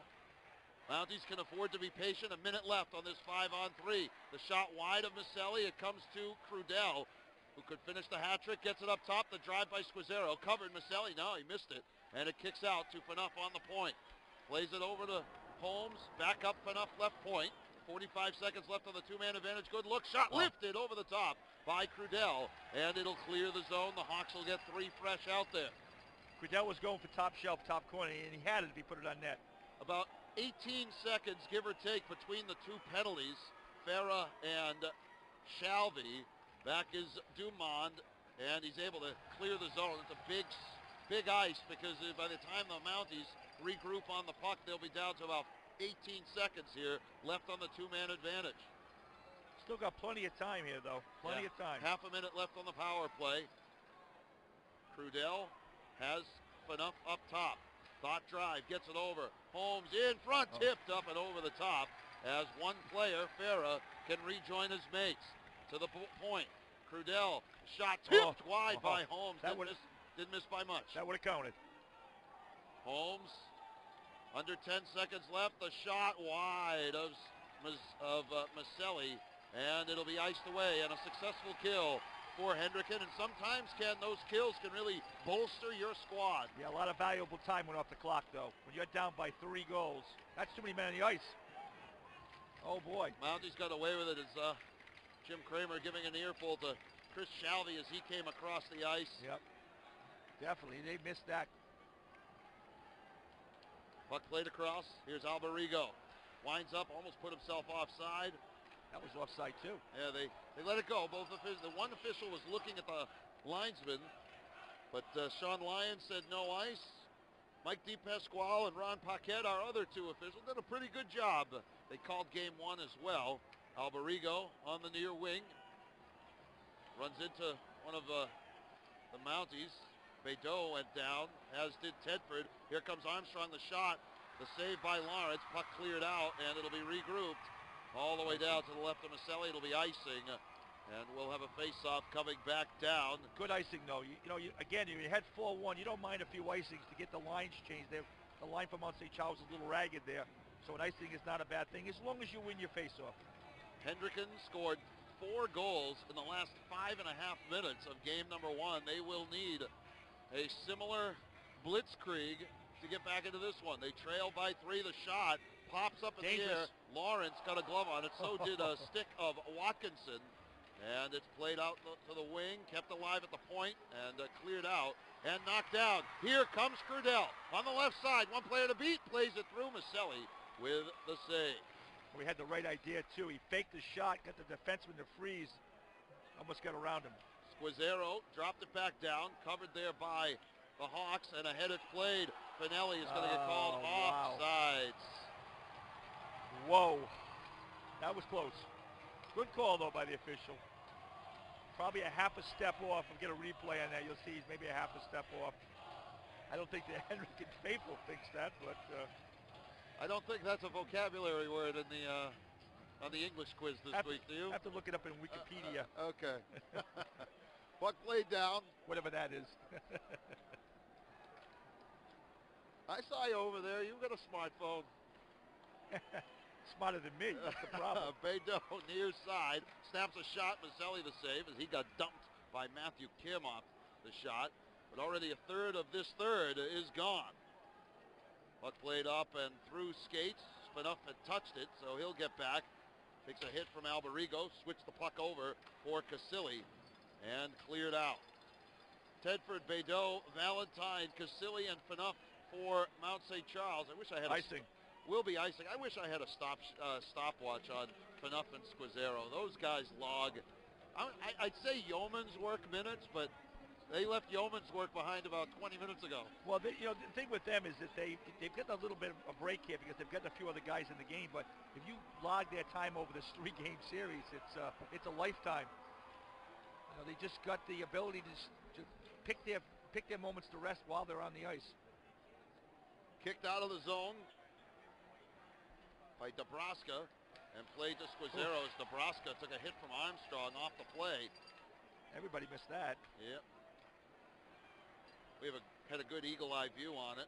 Dabrowska near side, leads it ahead. Holmes with Crudell, pulls back, shot it wide. Crudell trying to get to the rebound. Dabrowska just overskated it. Nice play by Kramer. Will play it ahead. Armstrong has Farah, leads it, or has Dumont. Dumont working near side, takes a shot. Lawrence the save as Casilli was able to turn him. Near side corner, Farah. Lost the handle. Holmes ahead, Dabrowska, and now Crudell again, one-on-one against Dolan. Snaps a shot wide of Maselli. He got a wrist shot. Wow. Mounties changing. Badeau back for the Mounties. Kicks it ahead. Drops back. And Squazzaro will play it ahead, and he iced it. Yep. Good icing. Again, you'll take those icings every time from Mount St. Charles. You'll take them all that. Dave Belisle's not happy with it, but you'll take that icing. He's going to change. He's not happy with an icing. Again, that's the thing about Dave Belisle, Bill Belisle. Most people look at that and say, okay, that's an icing, but he is mad because they did not skate the puck and get it in. Quickly, he changed the line. Because, again, as we talked to him before the game, he said, we've got to get that forecheck established in deep. That's how they're going to kill off more time. Boy. That's a dangerous hit. That's that dasher we talked about last night. Yeah, that's a tough spot. Yeah, Crudell's going down the tunnel a little bit. Yeah, that took his shoulder out right there. Yeah, he's feeling it. And there's going to be a whistle. Keep an eye on that. There's Crudell down the tunnel. Great job by this Cox Sports crew here all weekend long. Crudell in a world of hurt, but with under 8 minutes to play here in the third, he's going to go down the tunnel and give himself a splash, and I think we'll see him again. Yeah, that caught his left shoulder. He kind of caught his left shoulder, jammed it there. Badeau centering past the tip. Ooh. Valentine on the one-timer. And it's cleared out by the Hawks. Squazzaro Valentine, and oh boy, Tedford lined up Dolan to absorb that hit, and it's played in deep. Nice play by Valentine. Here goes Tedford, and that will just be icing. Yeah, that was one of those cases of the icing like you saw in that first game where they were half a step away from the center red line and they flip it in. But again, Mount St. Charles, if you're going to win, if you can win your faceoffs and control your faceoff, those icings aren't bad. And again, Dave Belisle is not happy. Bedeau will stay out there with Nebraska and Holmes. They'll replace Crudell, the senior, with another veteran in Bedeau. Puck played back down low, chased by Brandon Waterman, picked off by Squazzero. Does it make it out of the zone? It will, with Holmes skating. Holmes has Nebraska right side. Picked up, drop pass, Holmes back to Nebraska. In front, just missed Bedeau. Some great stick work by the Mounties, but the rebound kicks out. Now here's Miller on the wing.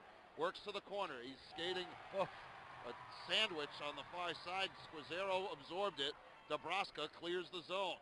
Near side skating up again, Dumont. Has a man as the trailer, works in, and that'll be a penalty. I think we got a hook coming against the Mounties, and I tell you what, Dumont is an exciting little player.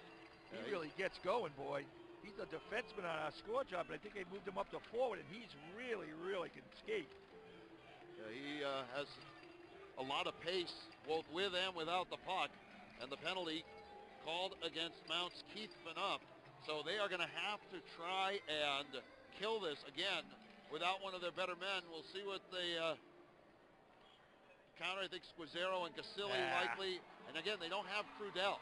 Crudell played on the point. Oh, he's back out there, Crudell, so that's good to see. We saw him play on the point on the kill when one of the defensemen was out before, Ken. Yeah, well, he's an all-around good player. Near side comes Jamie Armstrong, ahead for Kramer. Caught up by Alberigo. Holmes comes away with the puck. It's turned to the near point. There's no one there, and it'll clear out. Patrick Holmes is just a great little two-way player, boy. He just really is exciting. Always keeps his feet moving, if you notice. Well, that's Mount St. Charles hockey, though. They don't stop. This is very true. Farah to the point. Out to the right side. Played along the boards. Farah back up for Dolan. The one-timer wide of everything. And again, nobody at that left point. Alberigo cheated up. And it'll reset out. A minute gone on the penalty. Swatted in by Armstrong. The Mounties will take this because the Hawks are changing. Back is Casilli. Winds up and finds a seam. It kicks all the way down to Dumont at his own blue line. Entering crunch time here. Final 5:45 or so. 5:40 we'll say. You just can't get one shot and out.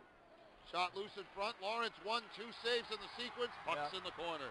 Two good saves right there, back to back. Shalvey. That's out of the zone. Yeah, misses it. Did Dumont.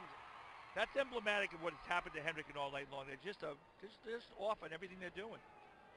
Timing is off. The play is off. The passes are off.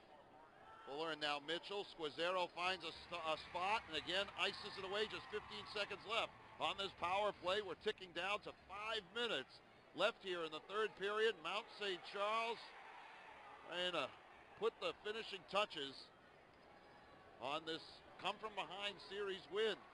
Tough angle shot, sprawled in front, came one of the Mounties. I thought it was Trindad. He's in the corner now with Waterman. The penalty comes off the board. Little backhander off the side of the net, and it's tied up in the net and kept alive. Nice play there by Waterman. Kicked out to the point. The drive by Dumont makes its way through, comes to the near side. Squazzero makes no mistake on that one. It's iced down to the left of Maselli. We'll have an icing, 4.5 to play here. And if you are Bishop Hendrick and Ken, I know you've needed to take some chances, but you got to wonder if they start sending that extra man in. I'm thinking about pulling the goalie. What's the difference? You lose 4-1, 5-1. You may want to think about that here as you get under the 4-minute mark. Take a chance. You got a face off at that end. Take a chance. Into the crowd there. Yeah, watch out. Mount St. Charles has won 43 state championships all time. They've won 5 of the last 6, trying to make it 6 of 7. Going back to 2006, the championship trophy has been won by either one of these schools every year as it's cleared out. Oh, dangerous pass. Will be played by Boulanger on the near side. The senior ahead for Farah. It's classmate broken up by Holmes. Loose puck. Armstrong tried to pull the trigger. Was dumped by Phaneuf. And the puck kicks out into the netting, and we'll have another whistle.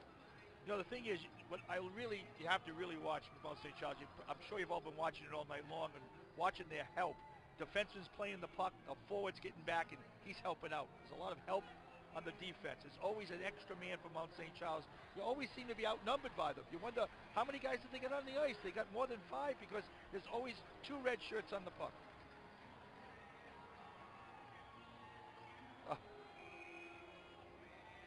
They're going to kick out. The goalie is out, by the way. Okay, yeah, they pulled the goaltender. You're not surprised. Not at all. They'll try and create some traffic to take the eyes of Brian Lawrence away. Kramer near side boards. Turns, loose in front, cleared out by Squazzero. Empty net, Holmes for Crudell, ahead for Holmes. Holmes has Dabrowska, and he'll just play it to the corner. Yeah, see, what a smart play. He didn't even take a shot at the net. He didn't need to take a shot at the net. Just intelligent hockey there. Get it in the zone deep. We talked about that off air a couple days ago, the concept of hockey IQ. Oh, yeah. And where you need these guys to be at this stage of the season. Big hit by Phaneuf on Farah. Puck behind the goal. Kramer from the office. Turns to the near side boards, looks to get to the slot, takes a shot wide. I don't know that Lawrence ever saw it. You got to put a body right in front of Lawrence. That's one thing that really Hendricken hasn't done. Nice play by Crudell. It will be icing. We're inside 3:20 to play here in the third period. 4-1 Mount St. Charles. And again, Mount St. Charles doesn't need the goal. So, first of all, they're not going to try to ice it unless they have to. They're not going to shoot for that open net because if it misses, it's an icing. And if they get it down in the zone, they don't necessarily have to put it in the net. They're just going to keep it in the zone and take time off the clock. The clock is the enemy of Hendricken right now. Face off to the left of Lawrence. Squazzero will backhand it down. Does it have eyes for the goal? It does! Oh, my! Get the captain the puck. Mark Squazzero. The backhanded empty net finish. Wow. Well, you know what? Just as we said they were going to do that, that was just a harmless little flip out of the zone. It had enough on it to, well, that's how you win a hockey game. That's how you win a state championship, no doubt about it. And I'll tell you what, Patrick Holmes, great little hockey player, smart, intelligent player. You talk about hockey IQ. That was hockey IQ. He wasn't trying to score, just get it out of the zone. It happened to go in. Sometimes you're rewarded for intelligence. Mount St. Charles on the verge of history again. 5-1. Mount sustaining the energy that they brought into the third period Saturday all the way to tonight. Puck comes out to the point, shall be broken up. There's a good example right there. Just, you know, that's Squazzero with that little poke check, which he's done all series long. Puck saucers into the Hendricken bench, and we'll have a whistle. Just a little history lesson. Mount St. Charles winning 10 championships between 1933 and 1947.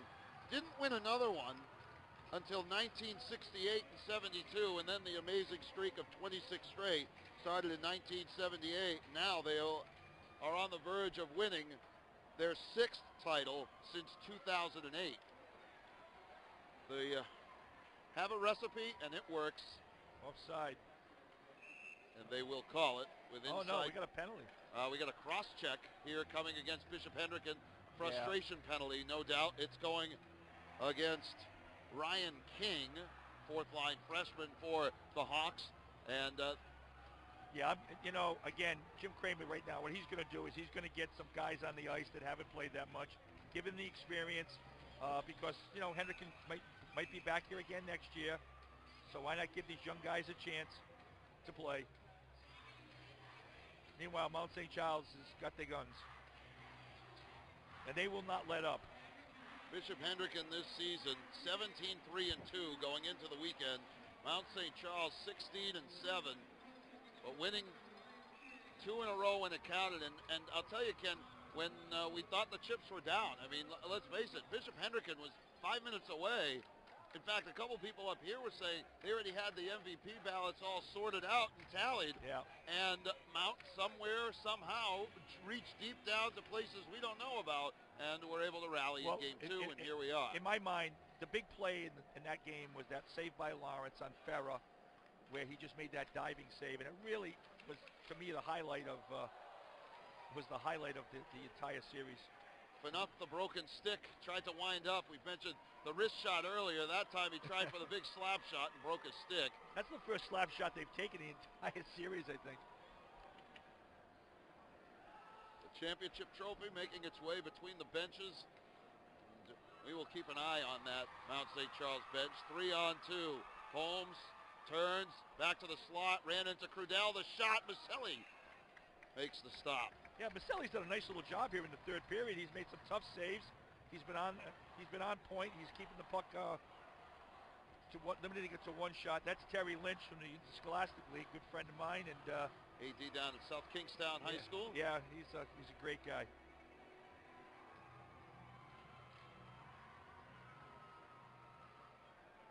We know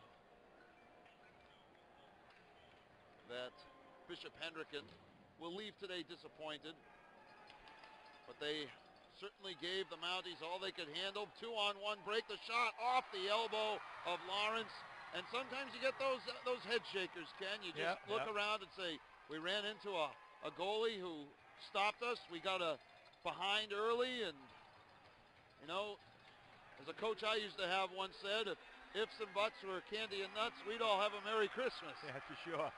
Puck in deep, we're inside a minute.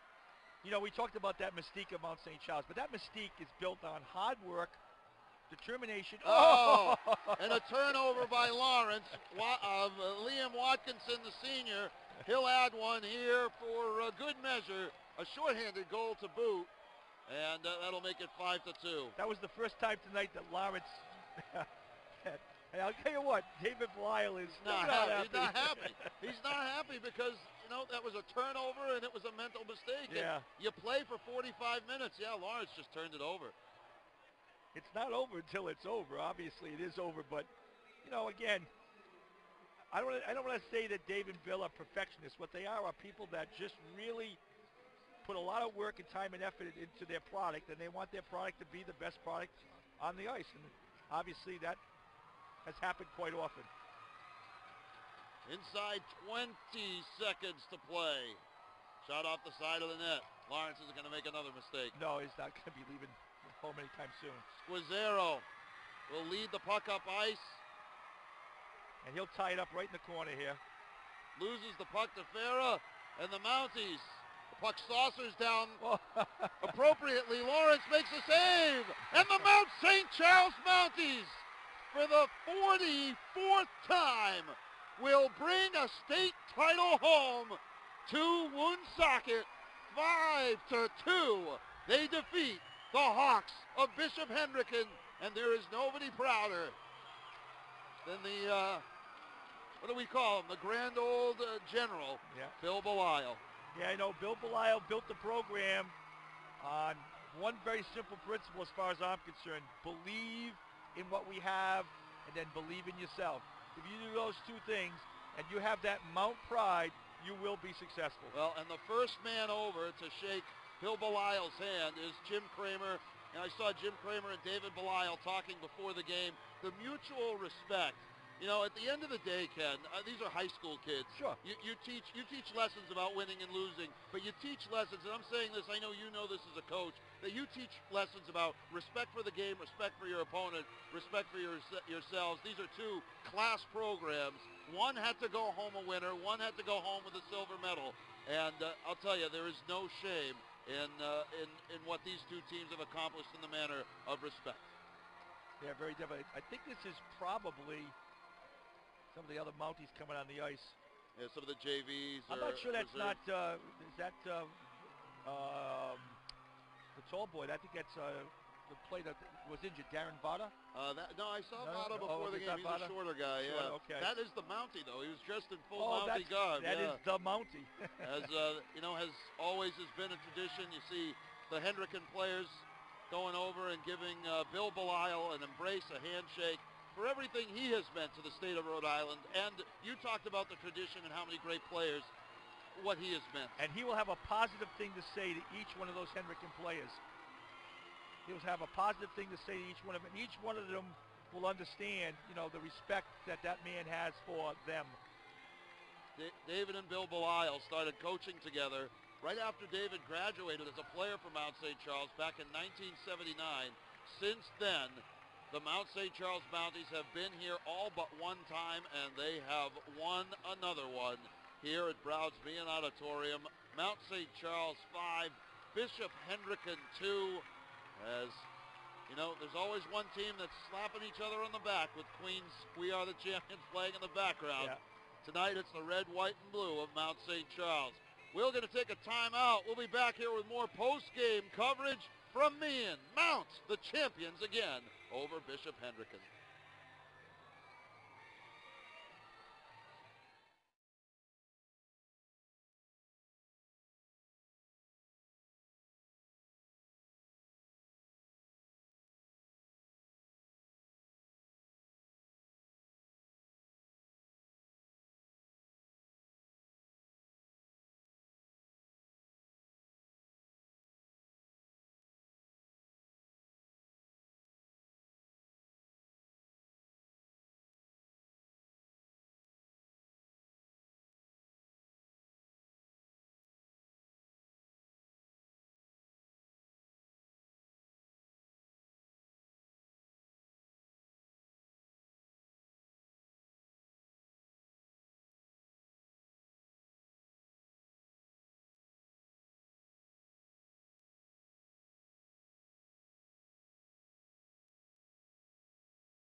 As they introduce Bishop Hendricken's players, they're getting their second place medals, and they are all going down the line again, shaking hands with their opponents, their coaches, the coaches of Mount St. Charles. It's a real show of class, I think, by the Hendricken Hawks, who have just been defeated here 5-2. I'm Mike Rubin alongside Kenny Howell, and here's how it all got started. Hendricken going down early, 1-0 on the Justin Nebraska tip. Yeah, Johnny on the spot, outnumbered the Hendricken defenders 2-1.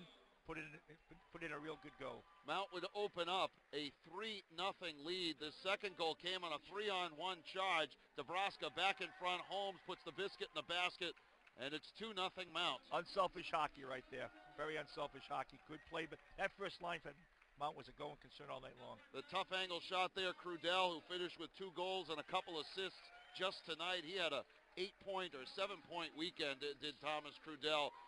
Great wrist shot, too. Yeah. Wow. He answered here a sure-handed breakaway. Watch the water bottle. Boink. And that made it 4-0 Mount St. Charles. Hendricken showed some life, though. Able to get one just about a minute later. Olsen the feed in front. Finelli the finish. And that was the first crack we saw in the armor of Brian Lawrence, who was otherwise outstanding. Yeah, he was a going concern all night long. And, you really thought Hendricken had an opportunity at those power plays, but it didn't work out. There's the empty netter, the fifth one. It came from Squazzaro, a little flip down ice. The puck maybe had a little of that Mountie magic in it, walked its way all the way over the goal line. Yeah. And then this turnover allowed Liam Watkinson the opportunity to finish a consolation prize for Bishop Hendricken. Those were the 7 that took us to where we are right now. Mount St. Charles, a 5-2 victory. You wondered, Ken, quickly, I think if Mount could sustain the energy from period 3, boy, did they. Yeah, they had that energy the minute they walked into this building, the carryover from Saturday night. When they got onto the ice in this game tonight, you could see that they were 2 steps quicker than Hendricken. Hendricken was still kind of in a fog from what happened to them on Saturday night, and they never, ever recovered. Well, the gold medal will be placed around the necks of the Mount St. Charles Mounties. 5-2. They're the champs. We're back with more to wrap it up after this.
Mount St. Charles 5, Bishop Hendricken 2, our final from the Game 3 of this Rhode Island Hockey Championship. The championship division decided this weekend on this St. Patrick's Day, and didn't take luck. No. Ken, there was nothing lucky about this. I talked to David Belial before the game, and I asked him, where did the third period come from? Because against Bishop Hendricken in Game 2, because it really seems like that came from another place. And we talked a little bit about heart and soul. You can have all the stick skills in the world. You can have all the scoring ability. You can skate. If you don't have heart and guts, you said it as believe in yourself at the end of that third period. But there is a lot in that Mount St. Charles recipe, and we saw heart, soul, and guts on display. Well, tradition and history, and the history of Mount St. Charles hockey, and how it's gone over the years. One thing that I've learned is that with the Mount St. Charles team, when the going gets tough, they get very tough, and they get to be the team that you really fear. And I think the message they left with Hendricken on Saturday night was a message of fear, and Hendricken just really never recovered. Their goaltender didn't recover, and they didn't recover. And Mount St. Charles, like an animal, just preyed on that fear, and they had that jump in their step. And the minute they stepped on the ice at the beginning of this game, I could feel that they just had the upper hand. I wasn't really surprised at 3-0, but I felt like they had the upper hand. Well, Mount St. Charles, while we were off air, folks, one of the aspects of Rhode Island hockey that has almost become as much a tradition as these championship series, being as great as they are year in and year out, was great to see Bill Belial, now well into his 80s, coming out, hoisting that trophy, showing it to the fans, and giving it that traditional smooch. You know, I think somebody asked him once, what was the best championship you ever won? What was your best team? He said, they're all the same. They're all important to me. He said, because every kid is important to me. And as much as that he, raised that trophy to the fans, and he gave it the old perennial kiss, I know in his heart that each of these kids is as beloved by him as every single player going all the way back to when he started coaching way back when. And then, it's a great thing to see. And of course the relationship between Bill and then of course David, it's incredible. And the pride in David, when you talk to David about his dad, you can see it in his eyes. It's just a great thing to see. Well, last year we were able to be here as there were 3 generations of Belisles on the ice, and Mount St. Charles knocked off LaSalle. And, Coach Dave Belisle, talking to me before the game, before the series even, saying how special it is to be able to share these moments. And, that Bill was actually the inspiration before the third period seems very fitting because that is when this series changed, Ken. No doubt. Whatever happened in that locker room between period 2 and period 3 on Saturday night, whatever was said, and you know what? Maybe nothing was said. All the kids had to do is look in Bill's eyes, and Bill looked back in their eyes, and they saw in his heart, they saw in his eyes what they needed to do. That's the message. That's Mount Pride. That's what it's all about. And, that's what a great coach does. Sometimes you can motivate without saying too much. They're going to announce the most outstanding player in this series in a couple of minutes, and Brian Lawrence just got a really loud round of applause, and I don't know if that was irony or just good timing by us up here. Ken, I think he has your vote. Well, what I think was he was very consistent for the entire series, and as good as all the forwards were in the key moments in this series when he needed to make a save, he made the save. That was the most important thing. I think back to the second game, they made that save on Farah. That was a big save. In the power play situations tonight, big saves. I think David Belisle is asking for an announcement from our PA man, Bill Haberman. I think they may have forgotten. They forgot a senior, and that, you know what? Class move by Coach Belisle. A player who's not in uniform. Jake Martin, a senior who's not in uniform, listed as number 31 in the program, and he gets his moment too. And that shows you where his mind is. That shows you everything you need to know there. Very definitely. And you know what? That kid went to practice every day for 4 years and did what everybody else did. He's got the medal around his neck. Even though he didn't play, whatever the situation was, I am sure that he'll be as proud of this moment as anyone on this team. So we turn our attention to Bill Haberman, our PA man, for the announcement of the MVP.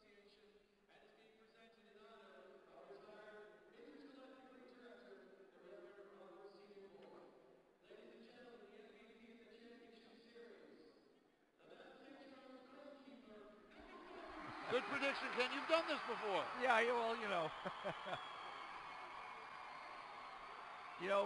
the game of hockey, that's the guy that has the toughest job. And a lot of people depend on him. Everybody else in that squad depends on him day in and day out. Well, and it's always been said about Mount St. Charles goalies that, they're okay, but look at the team they got in front of them. Well, I think tonight Brian Lawrence proved to all of us and over this series that he's the backbone of this team. Well, David Belisle used that word to describe him earlier this weekend.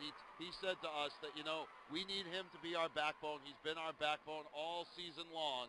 And, in fact, that's what Brian Lawrence was. That trophy will take a very happy ride up Route 146. And this is one of my favorite moments, the jump in front of the crowd and I think the victory lap. Yeah, there's no doubt about it. And the great fans all dressed in red there. There isn't St. Joseph's Day, so they're kind of ready for St. Joseph's Day. Yeah, close. So there they are, the red, white, and blue for the 44th time all-time. And since 1978, there has been no better tradition, that is for sure. And we tip our hats to a disappointing end to a terrific season for Bishop Hendricken and Coach Creamer. You know that squad will be back. You know that he will use this as a motivator for those underclassmen.